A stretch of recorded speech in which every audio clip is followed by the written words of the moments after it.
Okay, and firstly we have to be inside in this Toyota Corolla area, and then we have to look in that right side area in driver side, and there is the switch, this one, and when I pull out that in that way, then this my bonnet opens. This is the switch, and that way, and then we go to outside to look the result. Excellent. Okay, and then we have next step that we have to look a little bit in that hole, and there is this switch area in this Toyota Corolla car. It is possible to see. This is excellent information because we have to move this lock plate. Okay, and this is really great that now we can see this steel bar in here. It isn't that one in here, and when I move that in this position, same time I can lift that bonnet out.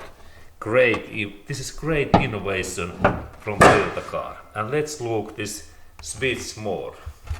Okay, and this switch is important because otherwise we can't open this bonnet and hood because it's like locked, but now this is like in free, and it is actually very same line as this Toyota's logo, and here is this switch, and now I install this my support bar, and this is the switch what we have to move in this direction, and let's go to look even closer.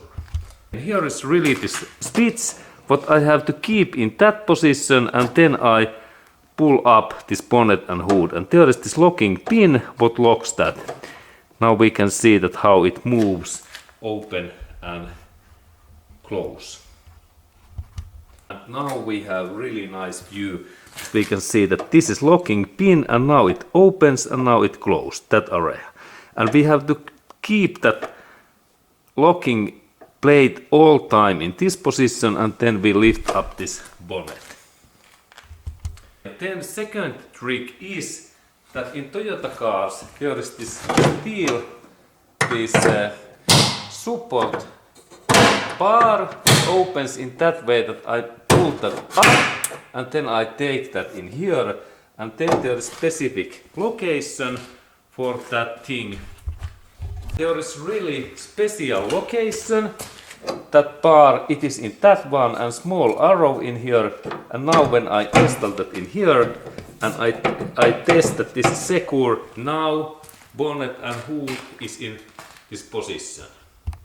This was this thing, and now when we have secure, this is in nice way we can work in safely inside that area, and we can even inspect this oil level.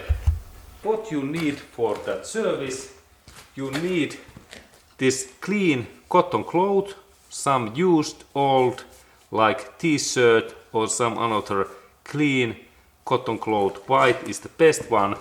And now we clean this dipstick, this lowest part in here. There are those measurement points, and now I need that clean cotton cloth and take grip in here and then clean totally that area. And then there is easy way, 2 small dots, and this is the minimum level. It is like bad line. If oil is in that area, we have to add oil, engine oil, and this is this good level, this upper dot, and we have to always check that oil level is in this up area. And now I install that carefully in down, and listen to this sound. This is sound of quality, listen.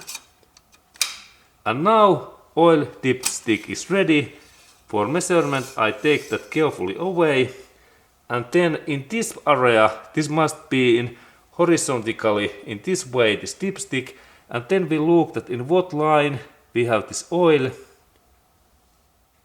And in my line, now there is interesting that it is even in here. Now I think that I made some miss this measurement. I can repeat that and we check that okay. And now when we look in these both sides, we can see that oil level is just in up area and in here. This is now it seems that this oil is more, but we can check that in what area this oil level is, and we clean that again, and we can repeat that measurement so many times than we like to.